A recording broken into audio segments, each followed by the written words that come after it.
Swayam Prabha. Digital India. Educated India.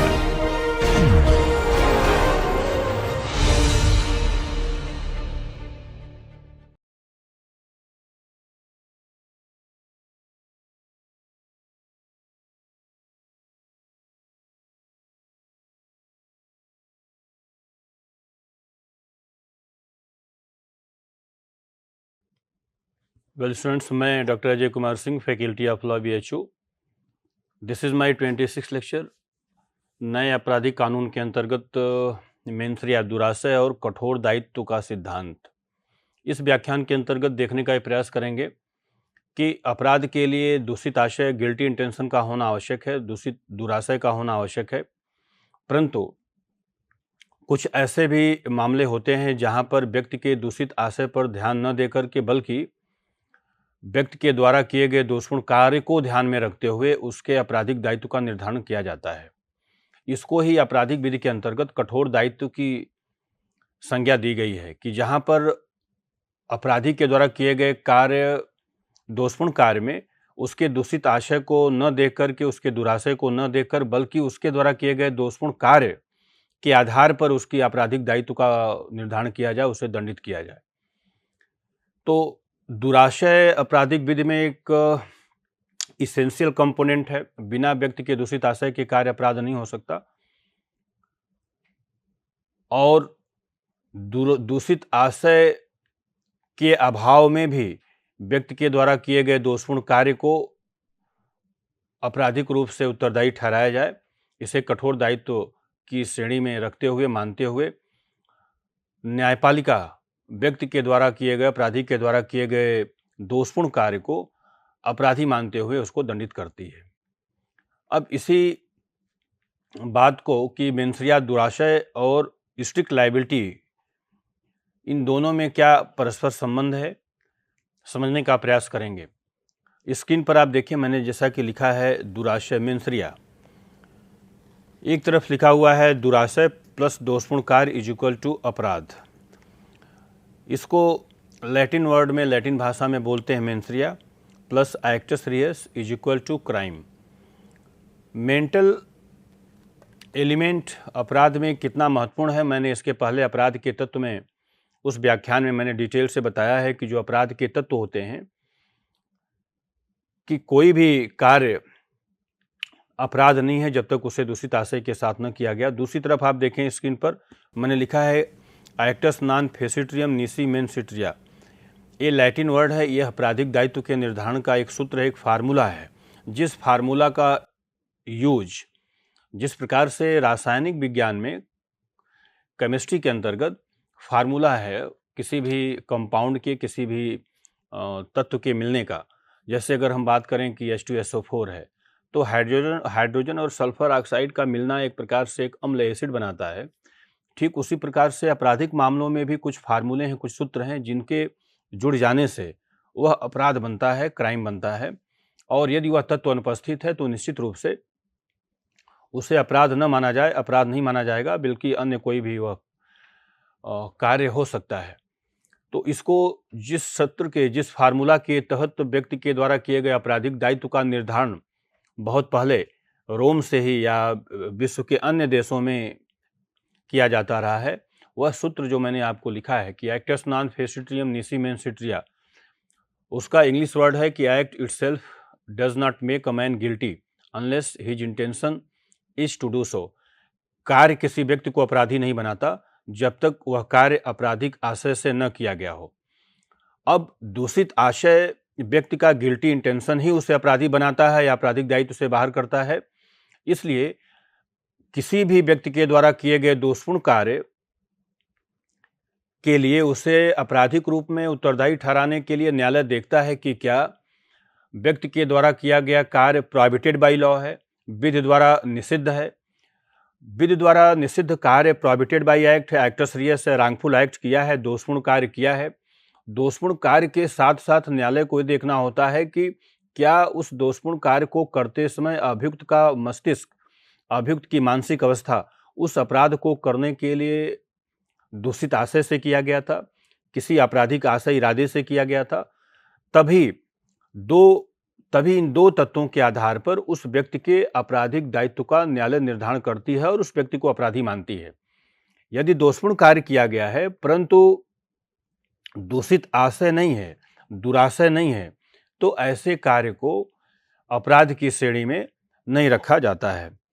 जैसा कि मैंने इसे इस स्लाइड के माध्यम से समझाने का प्रयास किया है, आप स्क्रीन पर देखें। मैंने लिखा है मानववध होमिसाइड, उसको एक तरफ लिखा है कि आपराधिक मानववध कल्पेबल होमिसाइड, दूसरी तरफ लिखा है होमिसाइड जस्टिफाइड बाय लॉ, विधि द्वारा न्यायोचित मानववध।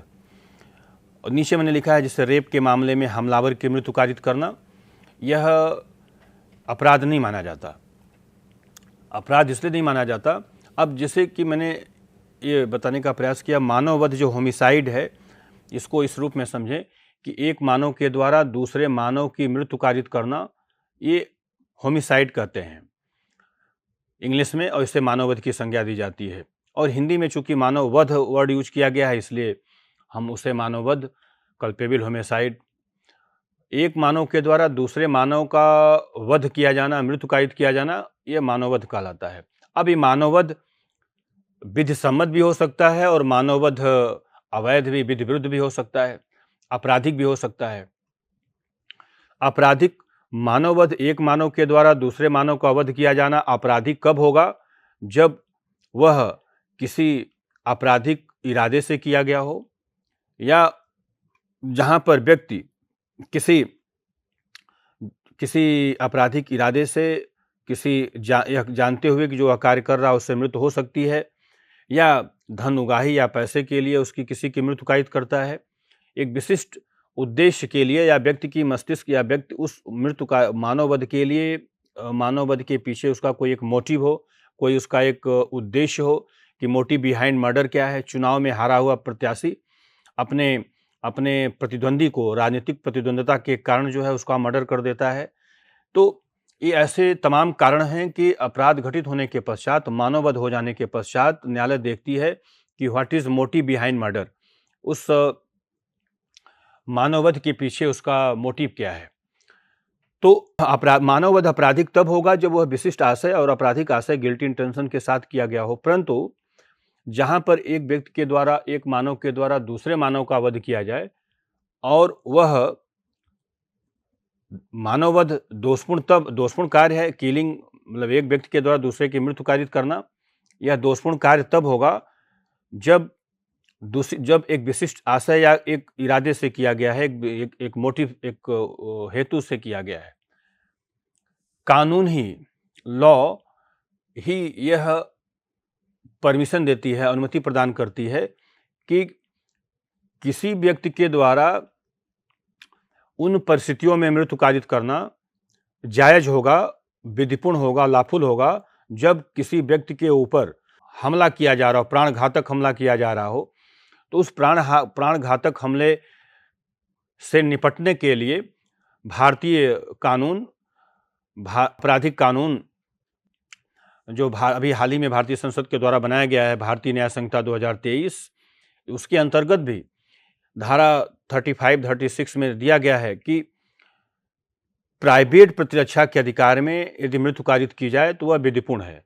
अर्थात जहां पर प्राणघातक हमला हो रहा है किसी व्यक्ति के ऊपर, तो प्राणघातक हमले को निष्फल करने के लिए, असफल करने के लिए यदि हमलावर की मृत्यु कारित कर दी जाए तो वह जायज है, विधिपूर्ण है। अब हमलावर की मृत्यु कारित करना विधिपूर्ण है, इसका मतलब है कि जो होमिसाइड है ये लॉफुल भी है और अनलॉफुल भी है। लॉफुल इसलिए है कि कानून ही यह अनुमति प्रदान करती है, कानून ने ही यह परमिशन दे रखा है कि व्यक्ति को अपनी जान की रक्षा करने के लिए, अपनी प्रॉपर्टी की रक्षा करने के लिए अधिकार दिया जाना चाहिए, क्योंकि यह संभव नहीं है कि हर व्यक्ति के पीछे, हर व्यक्ति के घर के सामने पुलिस प्रोटेक्शन दिया जाए, पुलिस का संरक्षण दिया जाए। इसलिए व्यक्ति अपनी जान की, अपनी संपत्ति की सुरक्षा स्वयं करे।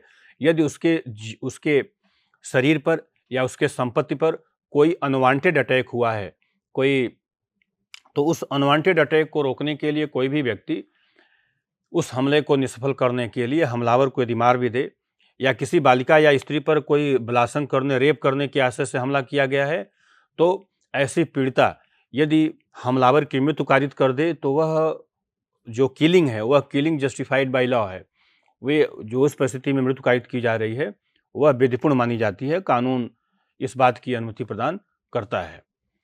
तो जैसा कि मैंने आपको बताया कि मानववध आपराधिक भी हो सकता है और यह विधिपूर्ण भी हो सकता है। विधिपूर्ण कब होगा? जब कानून की नज़र में यह वैध कब होगा? कानून ने स्वयं उन परिस्थितियों को परिभाषित कर दिया है कि जिन परिस्थितियों में एक व्यक्ति दूसरे व्यक्ति की मृत्यु कारित करेगा तो उसे जायज माना जाएगा। वे भारतीय न्याय संहिता 2023 के अंतर्गत 7 ऐसी परिस्थितियां हैं।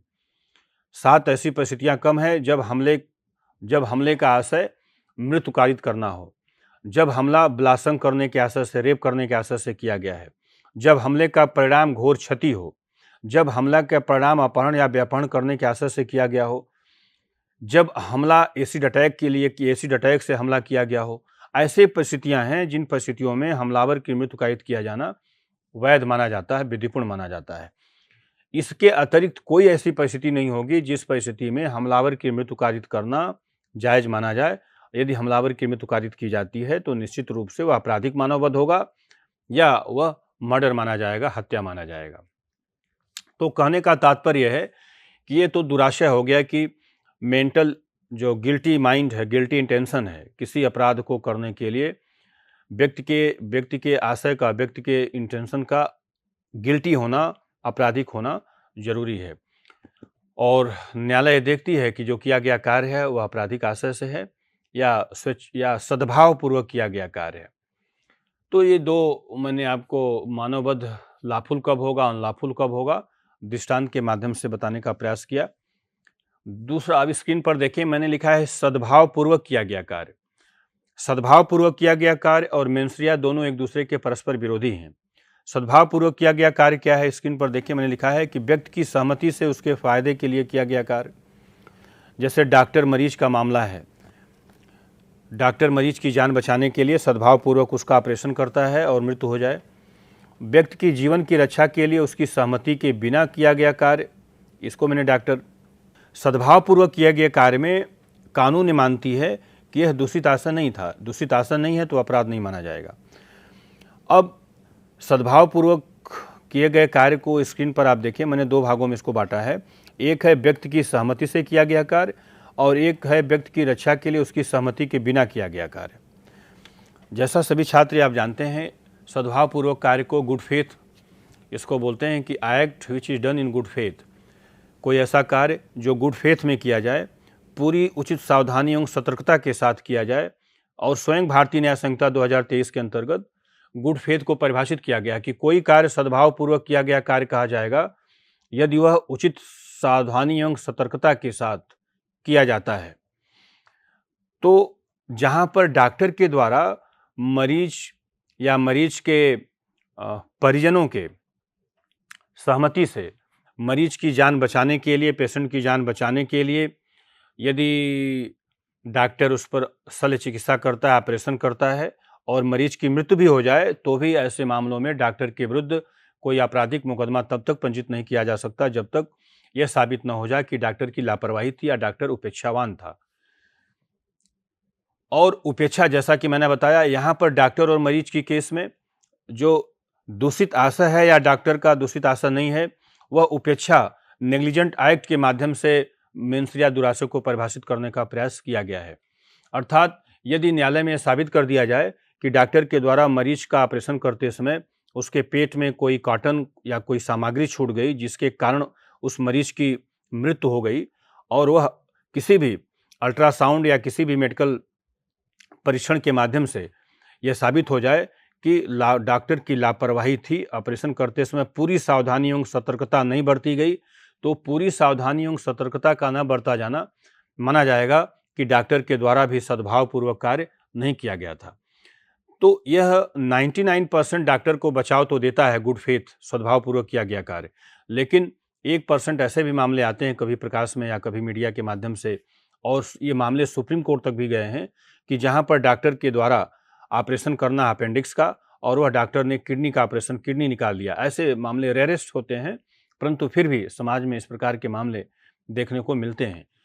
तो ऐसी स्थिति में डॉक्टर की निश्चित रूप से लापरवाही मानी जाएगी और कानून डॉक्टर को किसी भी प्रकार से संरक्षण प्रोटेक्शन प्रदान नहीं करेगा। तो मरीज की जान बचाने के लिए उसकी सहमति से डॉक्टर के द्वारा पूरी सावधानी एवं सतर्कता के साथ किया गया कार्य और मरीज की सहमति के बिना उसके जीवन रक्षा के लिए किसी डॉक्टर के द्वारा किया गया कार्य, यह सद्भावपूर्वक किया गया कार्य माना जाएगा। और दुराशय के अभाव में चूंकि कार्य किया जा रहा है तो इसलिए डॉक्टर के विरुद्ध कोई आपराधिक कार्रवाई नहीं की जा सकती है। लेकिन मैंने बार बार ये बताया कि डॉक्टर के द्वारा किए गए ऑपरेशन को तभी कानूनी रूप से संरक्षण मिलेगा जब उसने पूरी सावधानी एवं सतर्कता के साथ कार्य किया है, जिसको हम कानूनी भाषा में सद्भावपूर्वक किया गया कार्य, गुड फेथ में किया गया कार्य मानते हैं। और उसी भारतीय न्याय संहिता 2023 के अंतर्गत चिकित्सकों को भी आपराधिक रूप से उत्तरदायी ठहराने के लिए यह प्रावधानित किया गया है कि जहां पर किसी व्यक्ति के द्वारा उपेक्षापूर्ण कार्य से मृत्यु कारित की जाती है, causing death by negligent act, उसको भी आपराधिक रूप से दंडनीय बनाया गया है।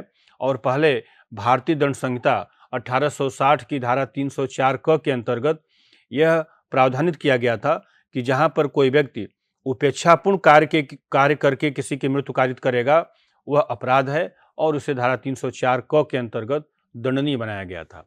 और इस नए कानून के अंतर्गत भी भारतीय न्याय संहिता 2023 के अंतर्गत भी causing death by negligent act, उपेक्षापूर्ण कार्य से मृत्यु कारित करने को अपराध माना गया है।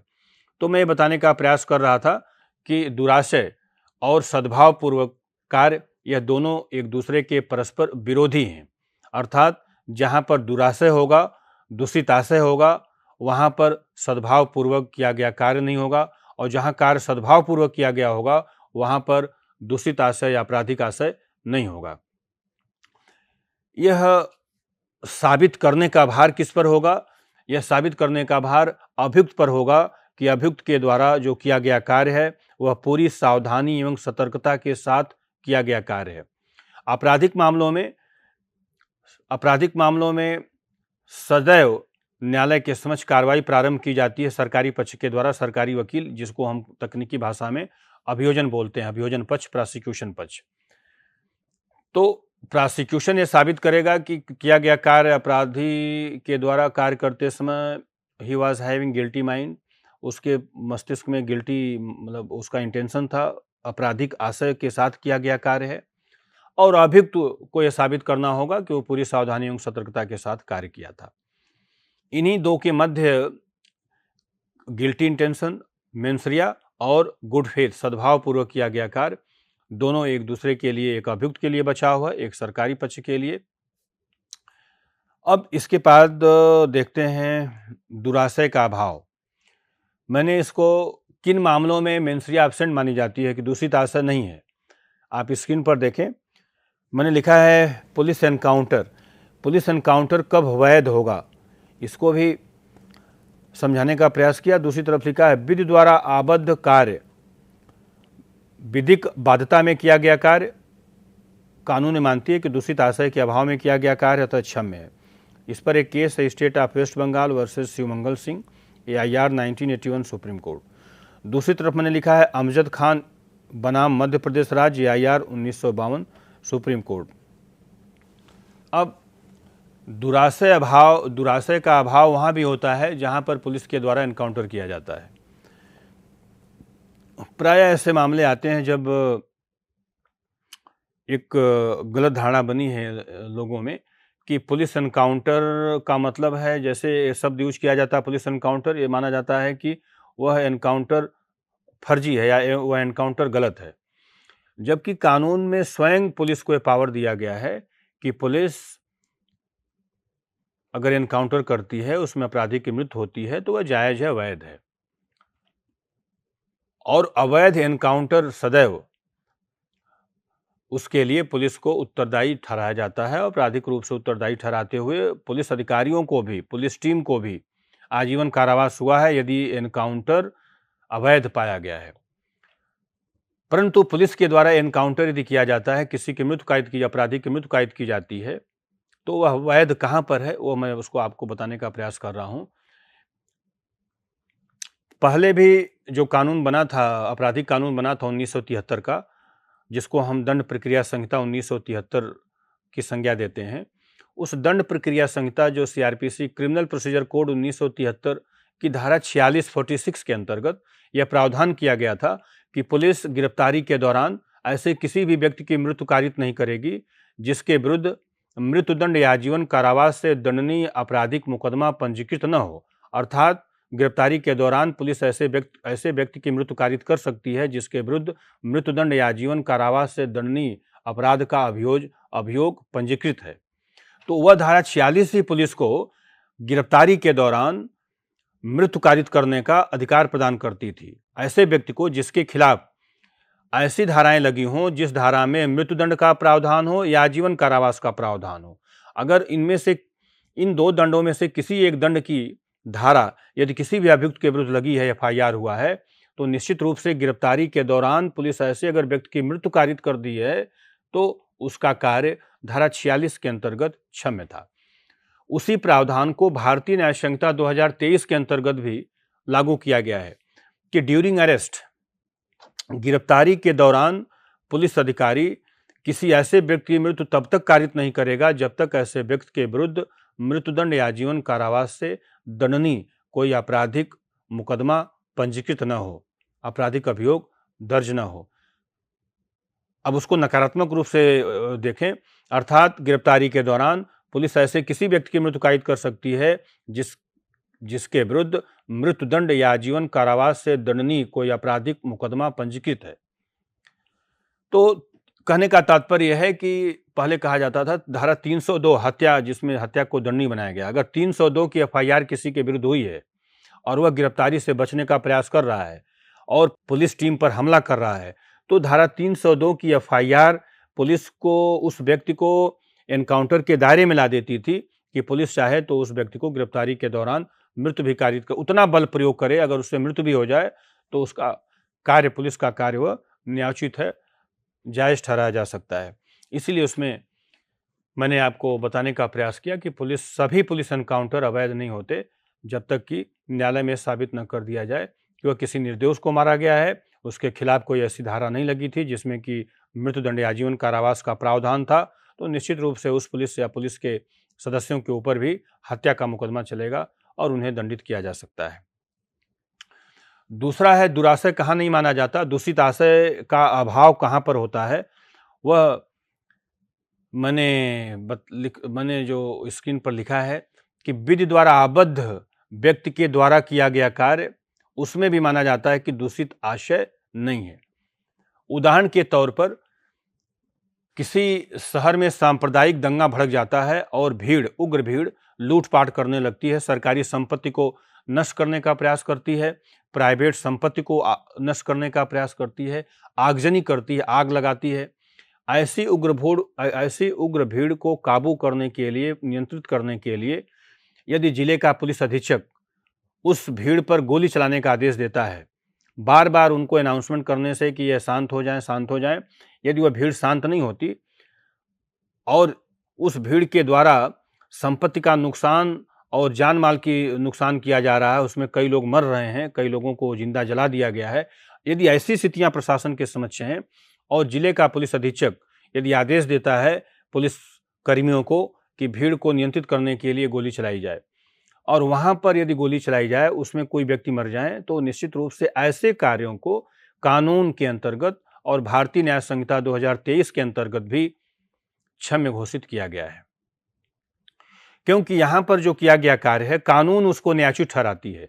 यद्यपि किया गया कार्य दोषपूर्ण लग प्रतीत हो रहा है, परंतु वह कार्य करने के लिए पुलिस अधीक्षक और पुलिसकर्मी विधिक रूप से आबद्ध हैं, लीगली बाउंड हैं उस कार्य को करने के लिए। यदि वे कार्य नहीं करते तो भीड़ निश्चित रूप से और अधिक लोगों को मृत्यु कारित करती और संपत्ति को नष्ट करती। इसलिए कानून का उद्देश्य है समाज में शांति व्यवस्था बनाए रखना, कानून व्यवस्था बनाए रखना और यदि भीड़ को नियंत्रित करने का एकमात्र उपाय उस पर बिना गोली चलाए, बिना वह जोखिम लिए अगर नियंत्रित नहीं किया जा सकता है, तो कानून ने अधिकार प्रदान की है पुलिस अधिकारियों को कि ऐसी परिस्थितियों में भीड़ को नियंत्रित करने के लिए यदि उस सीमा तक भी बल प्रयोग करना पड़े पुलिस को, तो पुलिस कर्मियों के द्वारा उस सीमा तक किया गया बल प्रयोग कानून के अंतर्गत क्षम्य है। इस बात को स्वयं माननीय उच्चतम न्यायालय के द्वारा केस आप देखें स्क्रीन पर मैंने लिखा है, state of West Bengal versus Shivmangal Singh AIR 1981 supreme court के बाद में पुष्टि की गई, जिसमें पश्चिम बंगाल राज्य में शिवमंगल सिंह पुलिस अधिकारी और उनके कुछ सहयोगियों को 2 व्यक्तियों की हत्या के लिए अभियोजित किया गया था। शिवमंगल सिंह पुलिस अधिकारी होते हुए एक गांव में अपराधी को पकड़ने जाता है। शिवमंगल सिंह और पुलिस दल पर ग्रामीणों के द्वारा हमला कर दिया जाता है, जिसमें एक डिप्टी कमिश्नर एक पुलिस अधिकारी गंभीर रूप से जख्मी हो जाता है। ऐसा भीड़ के द्वारा ऐसा करते हुए देखने पर शिवमंगल सिंह ने, पुलिस अधिकारी ने भीड़ पर गोली चलाने का आदेश दिया, जिसमें 2 व्यक्ति मारे गए। न्यायालय के समक्ष इस मामले को लाने पे उच्चतम न्यायालय ने निर्णित किया कि शिवमंगल और उसके सहयोगी उस परिस्थितियों में गोली चलाने का आदेश दिया पुलिस अधिकारी ने, जिन परिस्थितियों में उस स्वयं एक सहायक पुलिस अधिकारी के ऊपर भीड़ के द्वारा प्राणघातक हमला किया गया था। इसलिए स्वयं भारतीय दंड संहिता 1860 की धारा 76 के अंतर्गत यह प्रावधान किया गया था कि कोई बात अपराध नहीं है जो ऐसे व्यक्ति के द्वारा किया जाए जो वह कार्य करने के लिए विधिक रूप से आबद्ध है और पूरी सावधानी एवं सतर्कता के साथ करता है। अब यहाँ पर पूरी उचित सावधानी एवं सतर्कता के साथ कार्य कब किया गया? बार बार पुलिस अधिकारियों के द्वारा भीड़ को चेतावनी देना कि ये 2 अपराधी वांछित हैं, इन 2 अपराधियों को पुलिस केवल पकड़ने आई है, इस गिरफ्तारी में ग्रामीणों के द्वारा किसी प्रकार से कोई हस्तक्षेप न किया जाए। बार बार पुलिस के द्वारा दी गई चेतावनी को अनदेखा करते हुए ग्रामीणों ने पुलिस बल पर हमला कर दिया। अतः इस आधार पर यह माना गया कि पुलिस वह कार्य करने के लिए, गिरफ्तार करने के लिए, न्यायालय के वारंट के आदेश को निष्पादन करने के लिए, अभियुक्त को गिरफ्तार करने के लिए विधिक रूप से आबद्ध थे और विधिक आबद्धता में पूरी सावधानी, पूरी चेतावनी दिए जाने के बावजूद भी उस चेतावनी का अनदेखा करना, यह माना गया कि यह उचित सावधानी एवं सतर्कता भी अपनाई गई पुलिस के द्वारा, बावजूद उग्र भीड़ के द्वारा पुलिस टीम पर हमला किया गया। तो यहाँ पर यह माना गया, सुप्रीम कोर्ट ने माना कि यहाँ पर एक दूषित आशय का अभाव है। पुलिस शिवमंगल और उनके कर्मियों के द्वारा, सहयोगियों के द्वारा जो किया गया कार्य था वह ये कार्य करने के लिए विधिक रूप से बाध्य थे और पूरी सावधानी एवं सतर्कता के साथ कार्य किए थे। उनका मारने का कोई आपराधिक आशय नहीं था। यदि वे बल प्रयोग नहीं करते तो पुलिस के अन्य कई सदस्य मारे जाते, जैसा कि उसमें एक सहायक पुलिस आयुक्त का मेडिकल एग्जामिनेशन, उसका चिकित्सीय प्रमाण पत्र न्यायालय के समक्ष प्रस्तुत किया गया था, जिसपे प्राणघातक हमला करने का सबूत, साक्ष्य न्यायालय के समक्ष प्रस्तुत किया गया था। तो ऐसी परिस्थितियों में जहां पर व्यक्ति लीगली बाउंड है कोई कार्य करने के लिए, विधिक रूप से आबद्ध है कार्य करने के लिए, वहां पर वह सद्भावपूर्वक यदि कार्य करता है तो माना जाता है कि वह दुराशय के अभाव में, दूषित आशय के अभाव में कार्य किया है, इसलिए उसका कार्य क्षम्य है। ठीक उसी प्रकार से मैंने आपको इसके पहले वाले व्याख्यान में बताया था कि मध्य प्रदेश में कटनी एक जगह है, कटनी में हिंदू और मुस्लिम दंगा हो जाता है। हिंदू मुस्लिम सांप्रदायिक दंगा हो जाने पर वहां उग्र भीड़ के द्वारा सिख समुदाय, हिंदू और मुस्लिम में दंगा होने, विशेष करके जो सिख समुदाय के लोग हैं वह मुस्लिम बस्तियों पर, मुस्लिम दुकानों में आग लगाना प्रारंभ कर देते हैं। एक अमजद खान जो कि अपनी दुकान का शटर गिरा करके और अपने घर में छिपा हुआ है, उसी घर में उसकी दुकान भी है। आगे उग्र भीड़ के द्वारा जब उसकी अमजद खान की दुकान पर भीड़ के द्वारा तोड़ने का प्रयास किया जा रहा था, अमजद खान अपनी लाइसेंसी बंदूक से उस भीड़ पर गोली चलाता है, जिसमें कुछ व्यक्तियों की मृत्यु हो जाती है।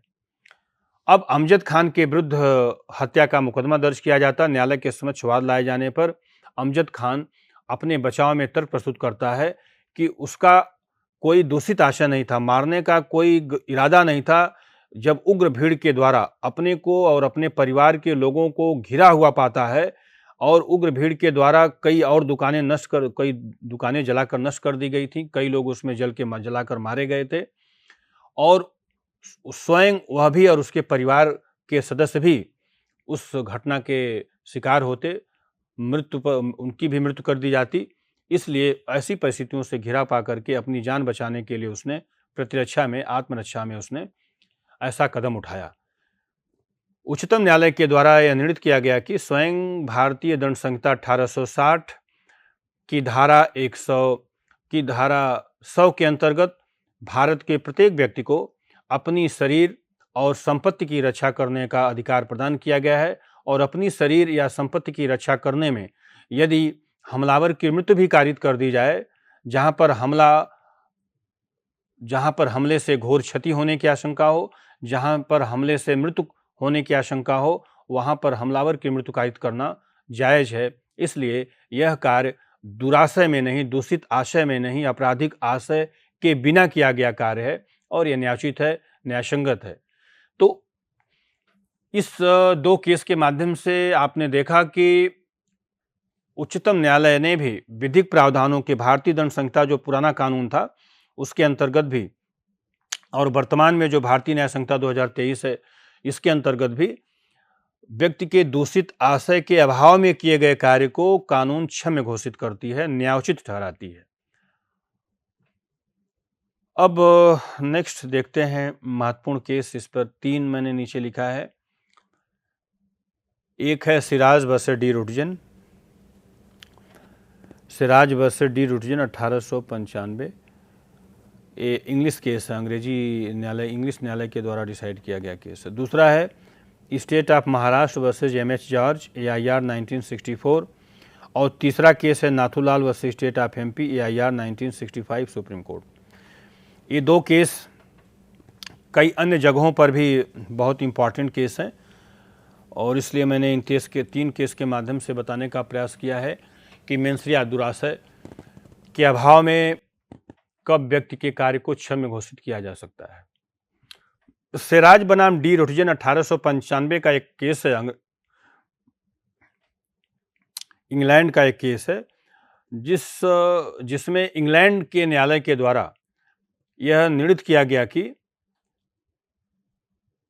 यदि व्यक्ति का कार्य दूषित आशय से नहीं किया गया है तो उसके कार्य को क्षम्य घोषित कर दिया जाए, अपराध न माना जाए। सिराज बनाम डी रुटजन के मामले में तथ्य ये था कि एक इंग्लैंड में एक कानून है कि किसी भी पुलिस कर्मचारी या अधिकारी को उसकी ड्यूटी के दौरान किसी भी मदिरालय से, किसी भी लीकर शॉप से जहां पर शराब की दुकानें हैं, किसी भी पुलिस अधिकारी या कर्मचारी को शराब के दुकान से उसे मादक द्रव्य, शराब या किसी प्रकार की मादक द्रव्य उपलब्ध नहीं कराई जाएगी। पुलिस तो दोषी होगा ही होगा, साथ ही साथ जो दुकानदार है उसके भी लाइसेंस को निरस्त किया जा सकता है और उस पर भी अर्थदंड पेनाल्टी लगाई जा सकती है। इस प्रकार का कानून था इंग्लैंड में। एक पुलिस कांस्टेबल जो कि ड्यूटी पर था और ड्यूटी पर रहते हुए वह मदिरालय में जाता है, एक लीकर शॉप में जाता है और उसमें बैठता है और वह वहाँ पर शराब का सेवन करता है। दुकानदार का न्यायालय में यह तर्क कि जिस समय कांस्टेबल दुकान में प्रवेश किया उस समय यह न तो इसका नाम जो नेम प्लेट होता, न तो नेम प्लेट लगाया हुआ था कांस्टेबल, न तो अपना बेल्ट पहना हुआ था और कोई भी ऐसी पहचान उसके पास नहीं थी जिससे दुकानदार यह अनुमान लगा सके कि यह पुलिस कांस्टेबल है।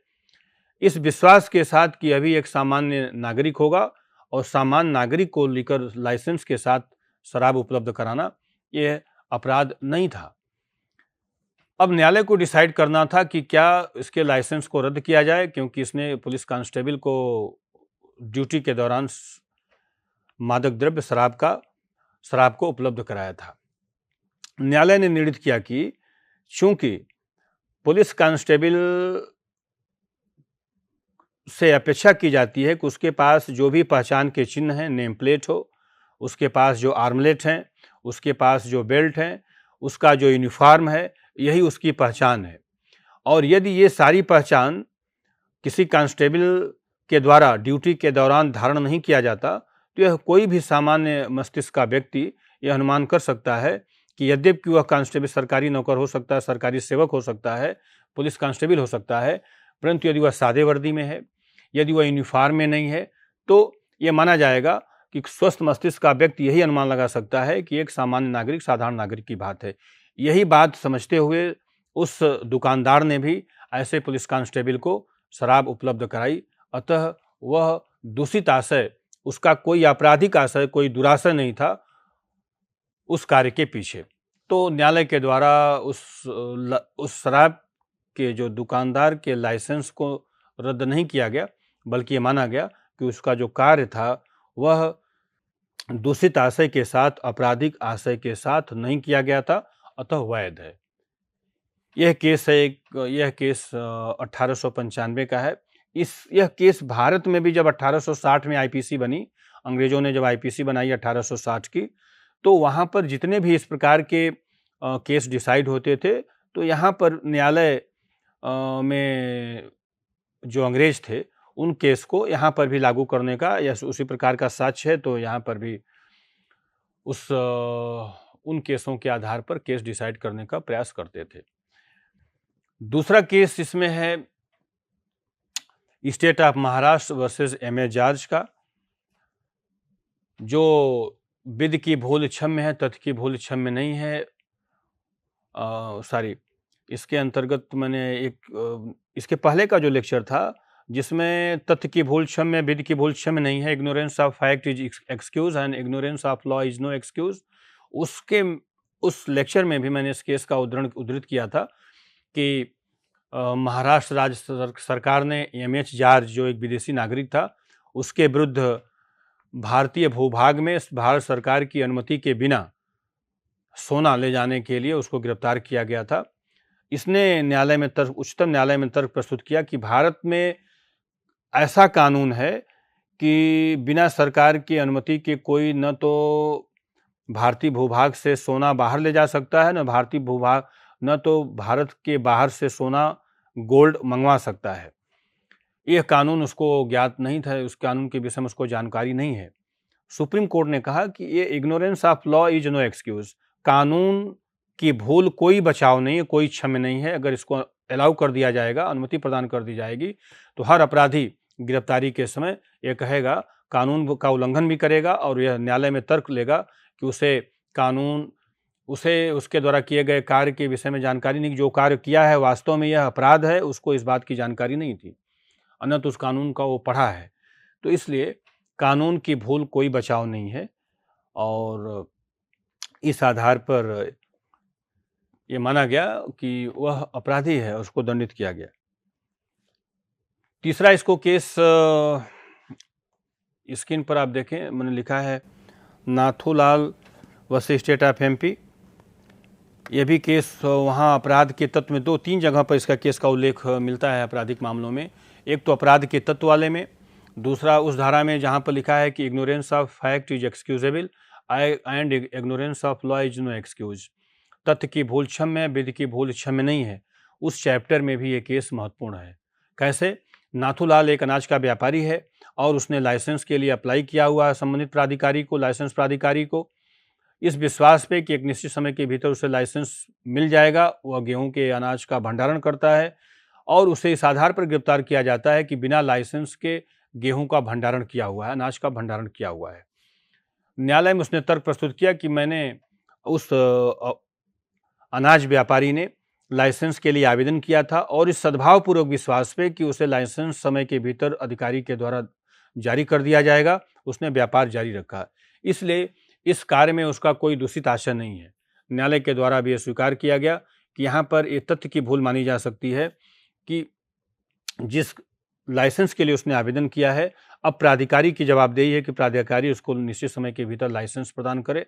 और यदि मादक द्रव्य का या पदार्थ का या व्यापार करता या अन्य किसी ऐसे आपत्तिजनक मतलब जो जिसमें लाइसेंस बिना लाइसेंस लिए व्यापार करने की छूट नहीं है, तो निश्चित रूप में इस व्यक्ति के व्यापारी के द्वारा किए गए कार्य को अपराध माना जाता। लेकिन अनाज का व्यापार करना, खाद्य सामग्री का व्यापार करना, लाइसेंस अप्लाई कर दिया है, लाइसेंस समय के भीतर अधिकारी के द्वारा न दिया जाना, यह लापरवाही हो सकती है अधिकारी की। तो इस आधार पर ये माना गया कि व्यापारी के द्वारा अपने तरफ से उसने पूरा कार्य कर दिया था। अब यह प्राधिकारी समय के भीतर अगर लाइसेंस जारी नहीं करता तो यह उसकी उपेक्षा है और इसके कार्य को, नाथूलाल के कार्य को दूषित आशय के द्वारा किया गया कार्य नहीं माना गया। मेंसरिया के अभाव में इनको मुक्त कर दिया गया, छूट दे दी गई। अब देखते हैं कि स्ट्रिक्ट लायबिलिटी क्या है। अभी तक तो ये था गिल्टी इंटेंशन, क्रिमिनल माइंड, कोई भी कार्य अपराध नहीं है जब तक आपराधिक आशय के साथ न किया जाए। अब इसको स्क्रीन पर देखें, मैंने लिखा है कि स्टैच्यूट के द्वारा, संविध के द्वारा दुराशय को अपवर्जन किया जा सकता, दुराशय को निकाला जा सकता है स्टैच्यूट बना करके।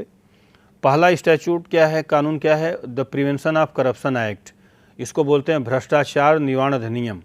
और दूसरा है ट्रिपल तलाक, ये रॉन्गफुल एक्ट हो गया है जिसको हम 3 तलाक की संज्ञा देते हैं। अब ये 2 ऐसे कानून हैं भारत में जहां पर कि कार्य, भ्रष्टाचार का जो कार्य है वह एक्ट स्वमेव अपराध माना गया है।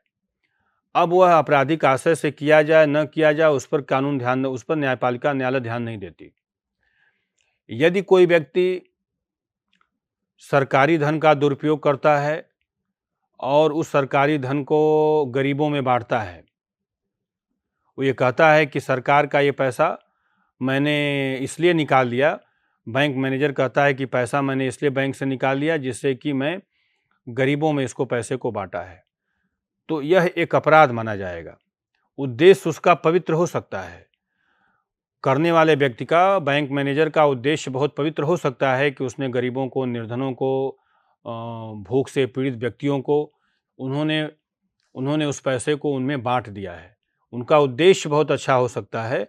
परंतु जो किया गया कार्य है वह कार्य रॉन्गफुल एक्ट है कि सरकार के पैसे का, लोगों के पैसे का उनकी अनुमति के बिना उपयोग करना, यह अपराध है।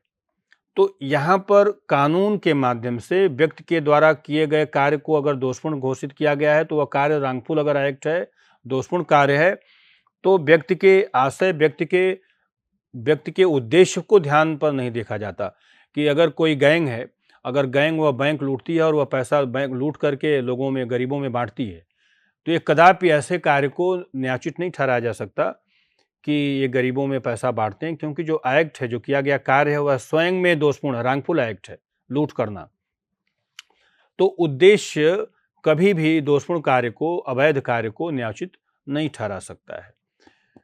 और उसमें भ्रष्टाचार के मामलों में भी हो सकता है कि कोई भी नेता नहीं कह सकता कि मैंने पैसा लेकर के और गरीबों में बांटा है। उद्देश्य की पवित्रता किसी भी दोषपूर्ण कार्य को क्षम्य नहीं कर सकती है, इस आधार पर वो अपराध माना जाएगा। दूसरा ऐसा मामला है, कभी सभी छात्र जानते होंगे कि मुस्लिम विधि के अंतर्गत मुस्लिम लॉ में प्रावधान था कि किसी मुस्लिम पुरुष के द्वारा उसके पत्नी के विरुद्ध यदि तलाक शब्द को 3 बार बोल दिया जाए तो वह विवाह विच्छेद हो जाता था, डिवोर्स हो जाता था, और पुरुष के लिए, मुस्लिम पुरुष के लिए न्यायालय में जाने की आवश्यकता भी नहीं होती थी। मात्र तलाक शब्द का उच्चारण कर देने मात्र से ही उसका विवाह विच्छेद हो जाता था और विवाहिता जो स्त्री है उस तारीख से मुस्लिम विधि के नज़र में उस पुरुष की वह विवाहिता पत्नी नहीं मानी जाती थी। ये एक उनका व्यक्तिगत कानून था, पर्सनल लॉ था। अब ऐसी स्थिति में ऐसे मामले बढ़ने लगे इलेक्ट्रॉनिक डिजिटल एरा में कि मुस्लिम पुरुषों के द्वारा अपनी पत्नियों को या तो व्हाट्सएप पे या तो ईमेल के माध्यम से, मुस्लिम पुरुष ने अपनी पत्नी को ईमेल कर दिया कि आई हैव डाइवोर्स्ड यू, मैंने तुम्हें तलाक दे दिया है, एंड यह बोलते हुए कि तुम्हें ट्रिपल तलाक दिया जाता है, 3 बार मैंने तलाक बोला है। और यह तलाक बोल दिया जाना एक प्रकार का डॉक्यूमेंट्री, दस्तावेजी साक्ष्य है उस विवाह विच्छेद के लिए। व्हाट्सएप किया जाना, व्हाट्सएप पे जो मैसेज भेज दिया जाना, वह दस्तावेजी साक्ष्य इस बात का कि अब वह मुस्लिम विधि के अंतर्गत वह मुस्लिम पुरुष और स्त्री का विवाह विच्छेदित हो गया है। और इसके पश्चात जो वह तलाकशुदा मुस्लिम स्त्री है, वह केवल अपने पति से 3 महीने ही गुजारा भत्ता ले सकती है, भरण पोषण ले सकती थी। ऐसे बहुत सारे जब मामले उच्चतम न्यायालय के समक्ष आने लगे, तो वर्ष 2017 में Shayara Bano versus Union of India AIR 2017 के मामले में जब शायरा बानो और अन्य महिलाओं के मुस्लिम महिलाओं के द्वारा इस तिहरे ट्रिपल तलाक 3 तलाक की संवैधानिकता को चुनौती दी गई कि यह भारतीय संविधान की आर्टिकल 21 भारत के प्रत्येक व्यक्ति को, जिसमें मुस्लिम स्त्रियां भी सम्मिलित हैं, मानव गरिमा के साथ जीने की गारंटी प्रदान करता है, मानव गरिमा के साथ जीने के अधिकार को प्रत्याभूत करता है। और यह जो ट्रिपल तलाक है, यह मुस्लिम स्त्रियों को मानव गरिमा के साथ जीने के अधिकार का उल्लंघन करता है, यह उसके विरुद्ध है। ऐसा कर दिए जाने से न उन्हें केवल मानसिक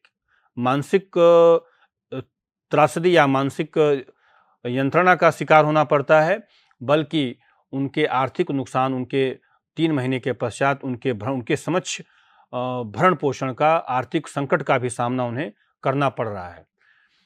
चूंकि भारतीय संविधान की आर्टिकल 21 राइट टू लाइफ, जीवन के अधिकार की गारंटी प्रदान करता है, इसलिए माननीय उच्चतम न्यायालय के द्वारा यह निर्णित किया गया कि किसी भी मुस्लिम पुरुष के द्वारा तलाक शब्द का 3 बार उच्चारण करना और उससे विवाह विच्छेद करना, यह संविधान के आर्टिकल 21 का उल्लंघन है और जो मुस्लिम स्त्री के गरिमापूर्ण जीवन जीने के अधिकार को वंचित करता है, मुस्लिम स्त्रियों के जो जीने के अधिकार को कम करता है, डिग्रेड करता है, अतः यह असंवैधानिक है।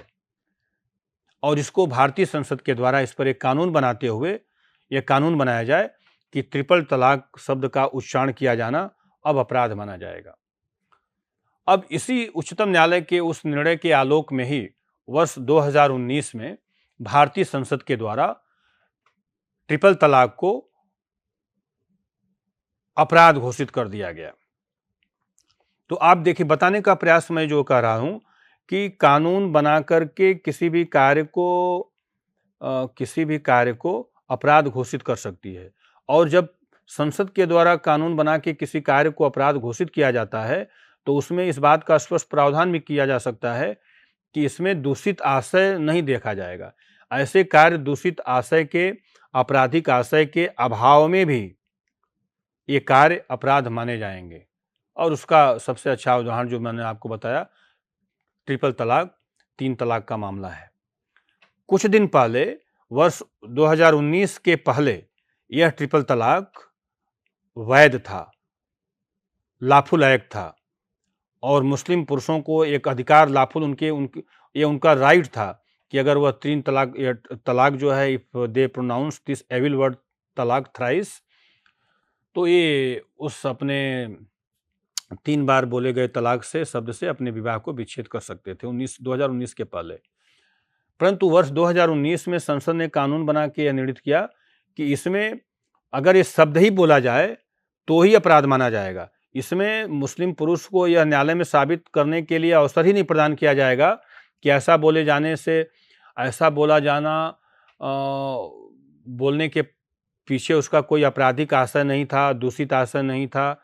ये उसको केवल इतना ही साक्ष्य न्यायालय में ला दिया जाए पत्नी के द्वारा कि 3 तलाक शब्द का प्रयोग किया गया। ये रिकॉर्डिंग है, मोबाइल की रिकॉर्डिंग है, या ये 3 तलाक शब्द जो है व्हाट्सएप पे भेजे गए, ईमेल किए गए, 3 तलाक बोले गए। इसके पीछे मुस्लिम पुरुष का कोई भी तर्क न्यायालय मानने से इनकार कर देगा, क्योंकि ये तलाक शब्द बोला जाना ही, pronouncement of this evil word talaq itself is a crime, इस 3 तलाक शब्द का बोला जाना ही अपने आप में स्वयं अपराध है।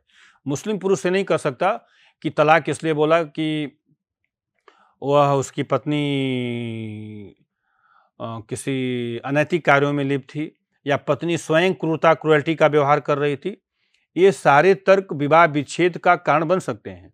मुस्लिम पुरुष इन आधारों पर न्यायालय में वाद दायर करके कि पत्नी क्रूरल्टी कर रही है, पत्नी ने ही पति को मारा है, ये विवाह विच्छेद न्यायालय में वाद दायर करके साबित करके मेडिकल एविडेंस लगाते हुए वो विवाह विच्छेद करा सकता है। लेकिन बचाव में कि अगर 3 तलाक बोल दिया इसलिए उसको क्षमा किया जाए, यह क्षमा का कोई आधार नहीं होगा। 3 तलाक बोला जाना स्वमेव अपराध है। और कानून ने 2019 में जो कानून बना है, the protection of women from divorce act 2009, मुस्लिम स्त्रियों का तलाक से इस संरक्षण अधिनियम 2019 में तलाक शब्दावली का उल्लेख किया जाना, मुस्लिम पुरुष के द्वारा 3 तलाक शब्द का उच्चारण किया जाना, यह अपराध होगा। और इस अपराध की गंभीरता को बनाए रखने के लिए कानून ने इसे संज्ञेय घोषित कर दिया कि जैसे 3 तलाक शब्दावली का प्रयोग किया जाता है, तलाक 3 बार बोला जाता है, और इसका परिवाद अगर मुस्लिम स्त्री कंप्लेंट फाइल कर दे तो उसी क्षण वह पुरुष गिरफ्तार हो जाएगा, और न केवल गिरफ्तार होगा बल्कि उसे जमानत भी नहीं मिलेगी। अजमानती मामला है। और जमानत, इसमें कानून में प्रावधान किया गया कि जब कभी भी ऐसे मुस्लिम पुरुष को न्यायालय के द्वारा जमानत दी जाएगी तो मुस्लिम पुरुष को न्यायालय के द्वारा तब तक जमानत नहीं दी जाएगी जब तक कि मुस्लिम स्त्री को उस मामले में सुन न लिया गया हो।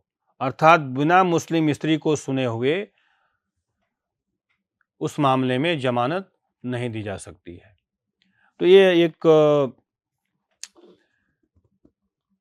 इस कानून को बना करके 3 तलाक को अपराध घोषित, न केवल अपराध घोषित किया गया बल्कि उस अपराध की गंभीरता को ध्यान में रखते हुए उसको संज्ञेय और अजमानती बना दिया गया कि इस मामले में जमानत जल्दी नहीं होगी।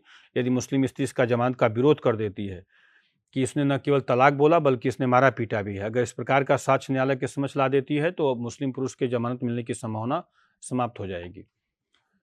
तो ये ऐसे कार्य हैं कि जहां पर कानून लॉ में मेंसरिया को एक्सक्लूड किया जा सकता है कि एक्ट इटसेल्फ क्राइम होगा। जो दोषपूर्ण कार्य अगर किया जाता है, जिस कार्य को कानून ने दोषपूर्ण घोषित किया है, उस कार्य को यदि कर दिया जाए तो उसमें आशय को नहीं देखा जाएगा कि इंटेंशन गलत है कि सही है, उस पर कोई ध्यान नहीं दिया जाएगा।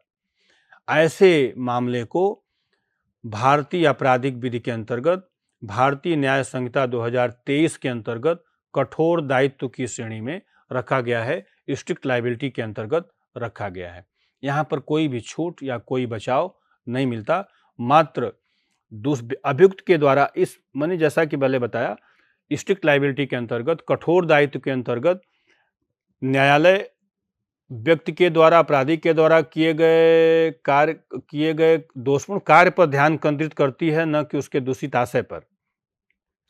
उसका आशय आपराधिक था, उसका आपराधिक दूषित था, इस पर ध्यान नहीं केंद्रित करती, बल्कि वह कार्य जो किया गया क्या दोषपूर्ण है, क्या विधायिका ने उस कार्य को विधि विरुद्ध घोषित किया है, प्रोहिबिटेड बाय लॉ है। यदि वह एक्ट प्रोहिबिटेड बाय लॉ है और उसका ब्रीच ऑफ लॉ किया गया है, कानून का उल्लंघन किया गया है, तो उसका आशय चाहे दूषित हो या आशय चाहे अच्छा हो, उस पर ध्यान नहीं देते हुए केवल और केवल दोषपूर्ण कार्य को ध्यान में रखते हुए उसे कठोर दायित्व के अंतर्गत उस व्यक्ति को अपराधी माना जाता है। तो मैंने इसके 2 दृष्टांत आपको बताए, भ्रष्टाचार और तलाक, ट्रिपल तलाक। तलाक को क्यों रखा गया? तलाक में मुस्लिम पुरुष के आशय को, उसके दूषित आशय को क्यों न्यायालय ध्यान नहीं दे रही है? उसका केवल कारण यह है कि मुस्लिम स्त्रियों के प्रति जो विवाह विच्छेद के बढ़ते हुए मामले और उनकी दयनीय स्थिति को ध्यान में रखते हुए यह ध्यान दिया गया कि अब ऐसा कानून बनाया जाए जिसमें उनके द्वारा, उनके विरुद्ध अगर ऐसे शब्दावली का प्रयोग किया जाता है तो मात्र शब्द बोल दिए जाने से विवाह विच्छेद न हो और इसे अपराध घोषित कर दिया जाएगा, तो मुस्लिम पुरुष ऐसे शब्द को बोलने के पहले वह 2 बार सोचेंगे कि यह तो अपराध है और वो गिरफ्तार हो सकते हैं। तो ये हो गया। अब देखते हैं कठोर दायित्व का सिद्धांत, स्ट्रिक्ट लायबिलिटी किन प्रिंसिपल्स पर आधारित है, किन सिद्धांतों पर आधारित है। स्क्रीन पर आप देखें, मैंने लिखा है कि यह एक्टस रियस पर फोकस करता है, अर्थात एक्टस रियस मतलब रांगफुल एक्ट पर फोकस किया जाता है, मेंस रिया पर नहीं, अर्थात व्यक्ति के गिल्टी इंटेंशन पर नहीं।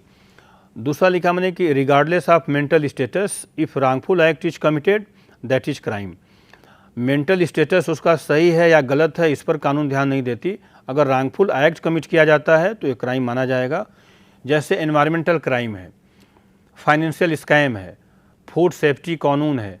एनवायरमेंटल क्राइम से तात्पर्य यहाँ पर जैसे कोई फैक्ट्री है, उस फैक्ट्री में अगर कोई ऐसी गैस का रिसाव हो रहा है जो कि आसपास के रहने वाले लोगों के लिए सांस संबंधी, श्वसन संबंधी कोई बीमारी हो जाती है, या उस गैस की रिसाव से आस पड़ोस के लोगों में कई लोग मर जाते हैं, या उस फैक्ट्री के जो वेस्ट डंपिंग है उसमें जो कचरे निकल रहे हैं उसकी डंपिंग करने से वहाँ कोई ऐसी संक्रामक बीमारी फैल जाती है, तो यह भी अपराध, प्रथम दृष्टया वह कार्य अपराध है। और उसमें उस फैक्ट्री या कंपनी मालिक को यह कहने का छूट नहीं दिया जाएगा कि उसने पूरी उचित सावधानी एवं सतर्कता के साथ वह कार्य किया था, बावजूद उसमें गैस रिसाव हो गया। यह माना जाता है कि उसकी एब्सोल्यूट लायबिलिटी है, जो भी क्षति हुई है उस क्षति की भरपाई करेगा। और भरपाई फूड सेफ्टी कानून जो होते हैं, जैसे फूड एडल्ट्रेशन एक्ट बनाया गया है, आप इसको देखें, मैंने दूसरे स्क्रीन पर लिखा है कि संविधि जहाँ दुराशय पर बल नहीं दिया जाता, मतलब स्टैच्यूट जहाँ पर इंटेंशन पर, स्टेट ऑफ माइंड पर बल नहीं दिया जाता, उसमें पहला कानून में लिखा न्यूनतम मजदूरी अधिनियम 1948, मिनिमम वेजेज एक्ट 1948, इसमें लिखा है न्यूनतम मजदूरी भुगतान न करना स्वतः अपराध माना जाता है। एक तरह लिखा हुआ फूड एडल्ट्रेशन एक्ट 1954 और दूसरा लिखा डाउरी प्रोहिबिशन एक्ट, दहेज प्रतिषेध अधिनियम 1961। अब एक कुछ भारत में ऐसे कानून बने हुए हैं, भारतीय संसद के द्वारा ऐसे कानून बनाए गए हैं जिसमें व्यक्ति के मानसिक स्थिति को एक्सक्लूड कर दिया गया है कि व्यक्ति का मानसिक स्थिति सही है या दोषपूर्ण है या सही है, इसको नज़रअंदाज करते हुए कार्य को ही दोषपूर्ण घोषित किया गया कि अगर वह कार्य साबित कर दिया जाए कि ऐसा कार्य हुआ है तो अपराध माना जाएगा, चाहे वह व्यक्ति दूषित आशय से कार्य किया था या दूषित आशय से नहीं किया था, इस पर ध्यान नहीं दिया जाता। तो जैसे मिनिमम वेजेज एक्ट 1948 के अंतर्गत न्यूनतम मजदूरी का भुगतान न किया जाना, यह अपराध है। कोई भी फैक्ट्री मालिक या मिल मालिक ये नहीं कह सकता, कंपनी मालिक ये नहीं कह सकता कि मैंने न्यूनतम मजदूरी इसलिए नहीं दिया, मिनिमम वेजेज इसलिए नहीं दिया कि उस पैसे को मैंने कहीं अन्य लोक कल्याणकारी कार्यों में लगाया था। न्यूनतम मजदूरी जो मिनिमम वेजेज है वह दिया जाना संवैधानिक बाध्यता है, और मिनिमम वेजेज न दिया जाना ये ब्रीच ऑफ लॉ माना जाएगा, कानून का उल्लंघन माना जाएगा। उसमें व्यक्ति का आशय सही है, गलत है, बुरा, इस पर कानून ध्यान ही नहीं देती। तो इसलिए भारतीय संविधान के आर्टिकल 23 के अंतर्गत प्रावधान किया गया है कि बेगार प्रथा है, बेगारी को रोकने के लिए भारतीय संविधान के आर्टिकल 23 के अंतर्गत एक संरक्षण दिया गया कि किसी भी व्यक्ति को उसके इच्छा के विरुद्ध कम दाम पर काम नहीं कराया जाएगा, इच्छा के विरुद्ध बिना पारिश्रमिक के कार्य नहीं कराया जाएगा।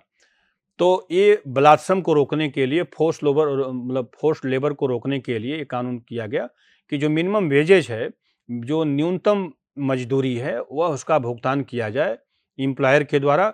अगर उससे कम किया जाता है या नहीं किया जाता है तो यह अपराध माना जाएगा। वैसे ही फूड एडल्ट्रेशन एक्ट है, अगर किसी भी भोज्य खाद्य पदार्थ में कोई मिलावट होता है तो यह प्रथम दृष्टया अपराध है और उसमें यह कार्य दोषपूर्ण है। इसमें व्यक्ति का आशय सही या गलत है, उस पर दुराशय पर ध्यान नहीं दिया जाता। डाउरी, दहेज का मांग करना, डाउरी की डिमांड करना, यह भी प्रथम दृष्टया अपराध है। इसमें आशय पर ध्यान नहीं दिया जाता बल्कि दहेज मांगा गया, यह जो इतना ही पर्याप्त है उस व्यक्ति को अपराधी ठहराने के लिए। वर्तमान का जो कानून है भारतीय न्याय संहिता 2023 के अंतर्गत दुराशय और कठोर दायित्व, तो इसको मैंने धारा 14 में लिखा है, स्क्रीन पर आप देखें। और मेंसरिया कल्पेबल होमिसाइड, मर्डर, इसको पहले मैंने विस्तार से बता ही दिया है। अब इस व्याख्यान के पश्चात मैंने आपको जो दुराशय, मेंसरिया और स्ट्रिक्ट लायबिलिटी में क्या परस्पर संबंध है, कहाँ पर मेंसरिया नहीं होगी, कहाँ पर दूषित आशय के अभाव में भी व्यक्ति को अपराधी माना जा सकता है, इसको मैंने विस्तार से बताने का प्रयास किया। और उसके लिए मैं आपको 4 अधिनियम बताने का प्रयास किया। मिनिमम वेजेज एक्ट 1948, न्यूनतम मजदूरी का भुगतान न किया जाना प्रथम दृष्टया अपराध माना जाएगा। उसके लिए अर्थदंड पेनाल्टी लगाया जा सकता है, जुर्माना लगाया जा सकता है, यह अपराध माना जाता है। दूसरा, तलाक, मुस्लिम पुरुषों के लिए तलाक शब्द का बोला जाना, यह प्रथम दृष्टया अपराध है, चाहे उनका आशय सही हो या गलत हो। आशय पर दूषित आशय, उनके दुराशय को ध्यान में न रखते हुए उनके द्वारा किए गए दोषपूर्ण कार्य को अपराध माना जाता है। वैसे ही दहेज की मांग करना, डाउरी प्रिवेंशन, ये सारे ऐसे मामले हैं जहां पर कि कठोर दायित्व के अंतर्गत रखा गया है। इनकी दुराशय के अभाव में भी ऐसे कार्य अपराध माने जाते हैं। मुझे पूरा विश्वास है कि इस व्याख्यान के अंतर्गत दुराशय और कठोर दायित्व में परस्पर क्या संबंध है, क्या ये दोनों में क्या अंतर है, दोनों पर महत्वपूर्ण केस क्या है, मैंने विस्तार से बताने का प्रयास किया। इस आशा उम्मीद के साथ कि ये बातें पूरी आपको समझ में आई होंगी। मैं इस व्याख्यान को यहीं समाप्त करता हूँ। थैंक यू, धन्यवाद।